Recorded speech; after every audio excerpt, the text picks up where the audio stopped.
Hello, hello, hello, everyone. Welcome to our Train the Trainer peer-to-peer support mini-series.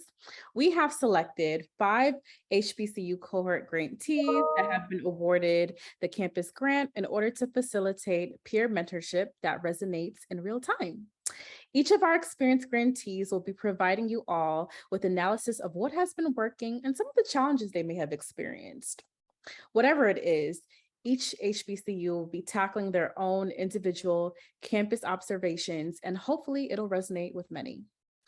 Before we dive in, I just want to introduce myself. My name is Araba Adua, and I'm the HBCU specialist at Ujima Inc., and we oversee the HBCU grant.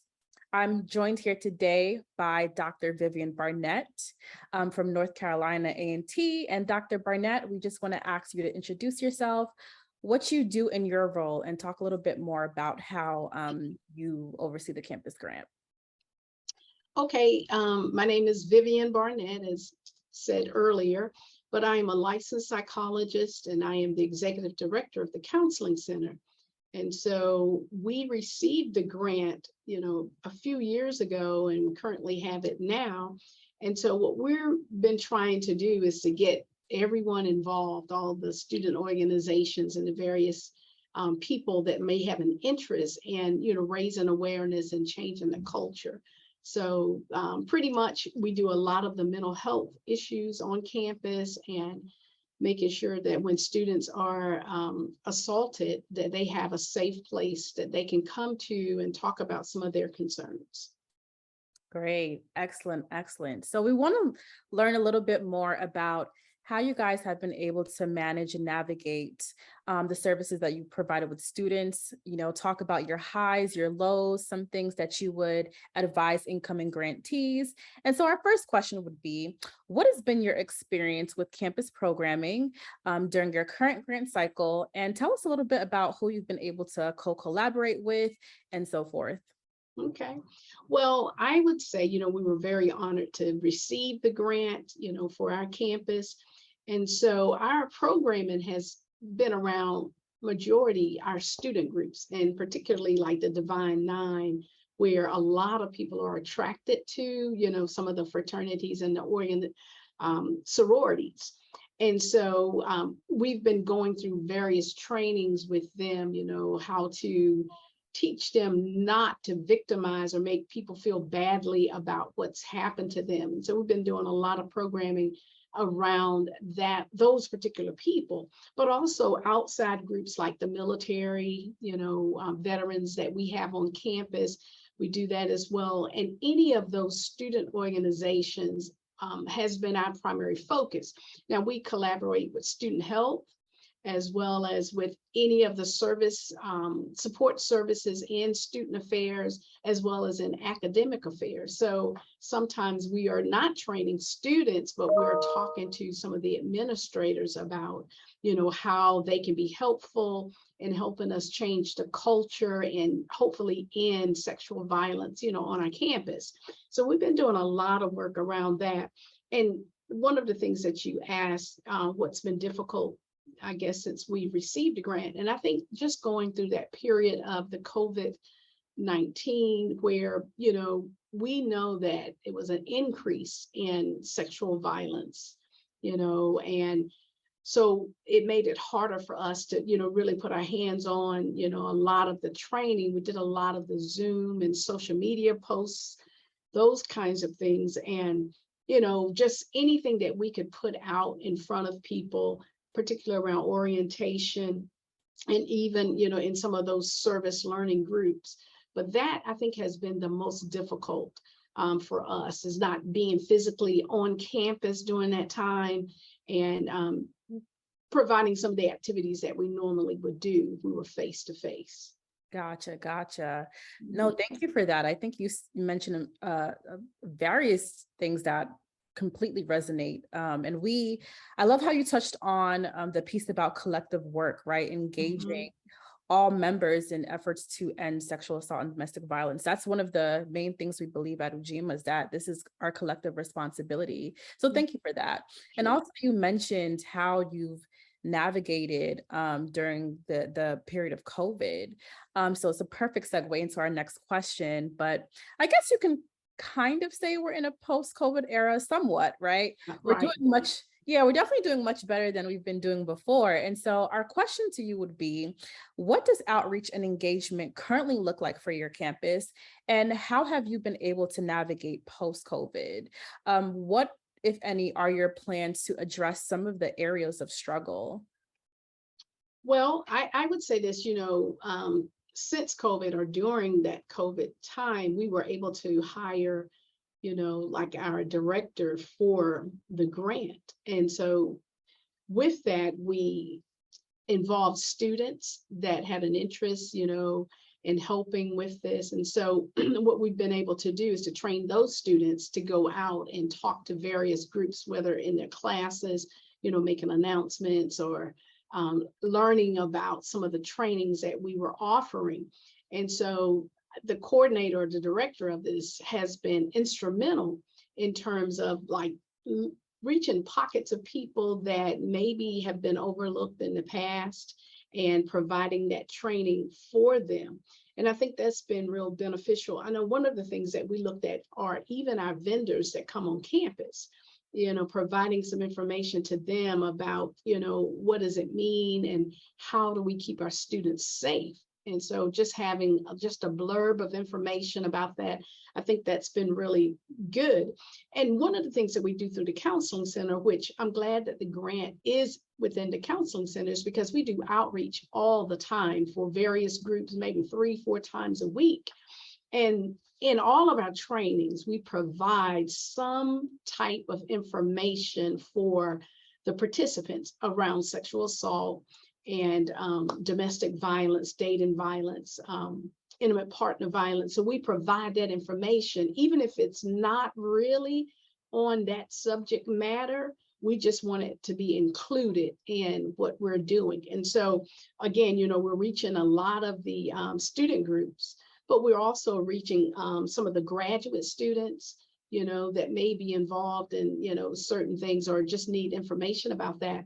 And as well as, again, looking at faculty and staff, providing training to them, because, sometimes we get information from people that are actually just cleaning for us, and on campus, but they're vital in terms of like how to keep it safe or how to report something or how to help someone that may be in need. And so we try to reach out to our facilities, to people in the provost administration, and even, with the chancellor's group, always putting that at the forefront about, the safety. So one of the things, like say for this year, and I'll stop after this, but one of the things this year, some of our students were placed in hotels because they didn't have enough space or the space wasn't ready for them. And so we made sure that we went to every hotel and met with, the people there to talk about, sexual assault, prevention and those kinds of things. And I think that's been really helpful, for our group. We wanted to make sure that everybody had that, because these people are off campus, but what can we do to, they still are students. And so we made some provisions to do that, along with, our radio and our newspaper, putting information out there for them too. So all of that's a part of outreach and what we do. I love that. Thank you for sharing that. And thank you for sharing how you've been able to meet the students' needs and meet them where they are. Mhm. I definitely can see how current grantees and incoming can receive that and learn from that and, take away some things to use themselves.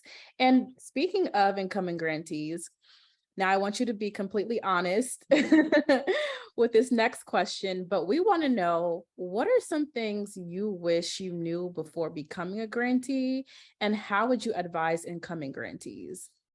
Well, I would say this from a personal note. There are a lot of things that I've learned from the webinars and the trainings that, as a psychologist, I never really thought about it in details, even in messaging and how, we are saying things and all of that. I mean, we try to be positive and all of that, but you could be re-victimizing someone. So I think, just learning the language And looking at some of the previous flyers that we had put up, how maybe they were not helpful at all. And it might have stopped people from coming in, to receive services. So just learning some of those positive things. But I think one of the more critical pieces for us, or I'll say for me, is how difficult it is to make that cultural change. Especially at a HBCU where, no might not really mean no. It could be, wait, or, I'm not sure. And it, to the person, the perpetrator, it might mean to them like you're just playing hard to get, or something like that. And so I think really having a clear understanding about the culture in which, your school is operating from. I think those pieces are so critical. And even if you're a part of that culture, how are people interpreting, language, and, looking at our policies and our procedures, and, sometimes they're written at a level that people can't understand. So how do we put it in a language that is easily understood and that people know where to go if something were to happen? Like, how do you make this grant a household word, and that people are more invested in taking care of each other? And so I think those pieces, if I had known how, much work, it took a lot of groundwork, to get this going and get invested folks, buy-ins from the higher ups to the people, like I said, that are doing our grounds, to get that invested. Because I think some people just don't believe the prevalence of sexual assault or domestic violence. And I think when the numbers start to roll in and you realize that, and then the other part was our conduct and our hearing, sometimes people are set in their own, ways and their minds of thinking about this. Like, you hear things like they shouldn't have been wearing it or been out that late, and how that is such bad messaging, to the person and all of that. So just doing a lot of training and including myself, around some of the best ways to engage this particular population, and as well as, our faculty and staff Yeah. around those issues. Yeah, yeah.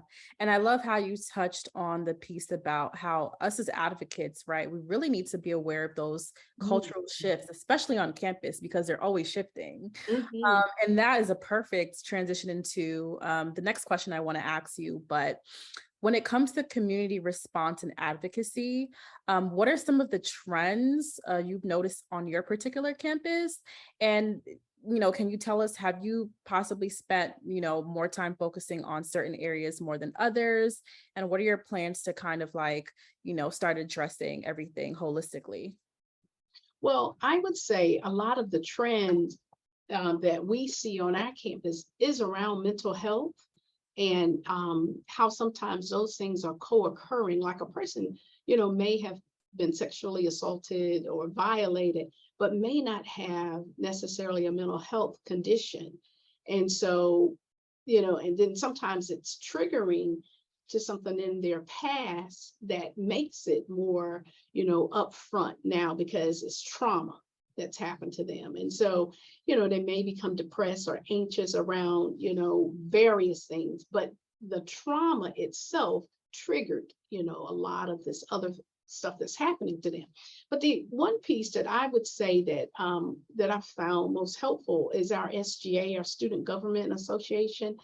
Over the last maybe, well, since say having this grant, our SGA officers have come into the counseling center and wanted to know how they can help us. And so part of their messaging has been around like various things that could happen to students, and sexual assault and domestic violence and dating violence has been part of their platform. And I think that's probably one of the things I want to keep moving forward, not just SGA, but SGA kind of is like the voice of the students. And so many of their programs that they put on, they are connecting and partnering, with the counseling center and other spaces that have been trained to really talk about, what's happening on campus and how we can be more of positive and greater advocates for some of our students. And so that, I think that has been tremendous. And then, we've done some things with the chancellor's group in terms of, bringing in our athletes and, other folks that have an interest or maybe just need to learn this. They haven't made it mandatory yet for all of this training, but we've been trying to push that to make it mandatory. So that all students are trained behind that. And I think that's one of the pieces that I'd like to see, is that it become mandatory on the campus, maybe even before you get here, that you have to go through the training. Right now, it's just strongly encouraged, but mandatory would just probably help in ways that I can't even think of, in terms of, maybe I'll think about the consequences before engaging into, a criminal act like this. Right. I love that. I love that. It sounds like you're being very intentional, which is something that we also wanted to touch on, and, wanted incoming grantees to kind of like hear about that intentionality piece, right? So we know that a lot of program objectives are dependent upon OVW standards, right? But we're interested in learning a little bit about what frameworks you've been using in order to execute some of these initiatives, and how have you been intentional in your work to fulfill grant goals? Well, I know we have put together, it's kind of like a model that we're using. One is an internal kind of group of people that work around these violations, especially around sexual kinds of things. And then we have an external group, that we will call, just like OVW, the CCRT. And so we meet more than monthly, it used to be every month. And then sometimes we have to meet more depending on what types of trainings that we're going through.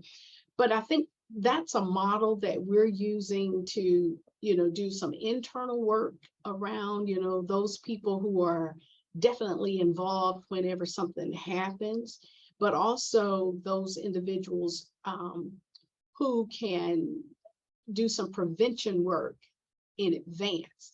And then that spreading it out to the CCRT, because we are, making sure our community knows our students, how our students might enter in to their services, not being forthright, or a lot of shame and guilt around some of this. And so we have done, quite a bit of training around that aspect of it. But then also looking at our LGBTQ TIA group and non-binary folks, and how they may show up, and what needs to be, in place for them, and making sure that all the people, whatever pocket of group that they identify with, that we've had some training around that, and that we are carefully, and intentionally helping that person get the assistance that they need. So we read various articles and discuss those things, but also attend some of those trainings, including our university police department. Like we do some training with the different shifts and talking to them about, like, what are your thoughts about African American women, or, the LGBTQTIA groups of folks. And, sometimes people readily recognize some of their biases, and they're able to, talk about that. And then sometimes it's like an aha moment for folks, because they hadn't thought about, how difficult, or maybe what they're thinking, like maybe what they think about Black women in general. Regardless of what your ethnicity is as an officer, but you might have some real strong biases about, how African American women behave, and, what they do around sexuality and all those kinds of things. But also our men, because we have quite a few men on campus that are bisexual, or, non-conforming. And so we're just trying to make sure that we're, reaching the population most in need, as well as, traditional students that we have here on campus. Yeah, that's awesome. I Mm. love it. Yeah. Great. Well, Dr. Barnett, I can't tell you how informative this has been. This has been great learning a little bit more about, what you've been doing in your role and how and just learning a little bit more about your campus culture at North Carolina and A&T.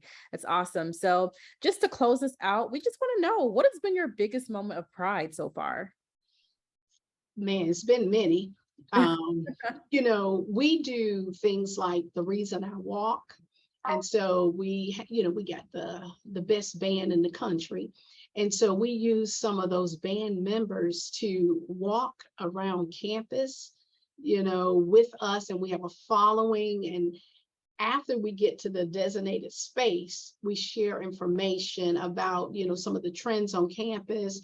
And that has been really good for our students, because you see everybody, athletes, the band, different Greek organizations, and all of that. So it's really a great way of doing an outreach, but that's reaching lots of people on our campus, including our faculty and staff, because they're curious about why we're walking. What is that about? It's not walking in her shoes, it's just providing what people normally do. They walk through and providing this information for them. And I think that has been like during this month, which is suicide prevention. And sometimes when people are assaulted, they may think about like ending their lives. And so we try to include or connect all different types of emotional, wellness with what we're doing. And so that walk is one of our big steps in doing that. And then from there, people are asking us to come out and do various programming and trainings and all of that, but they get to see us and students, some of our advocates that are involved, and they like that.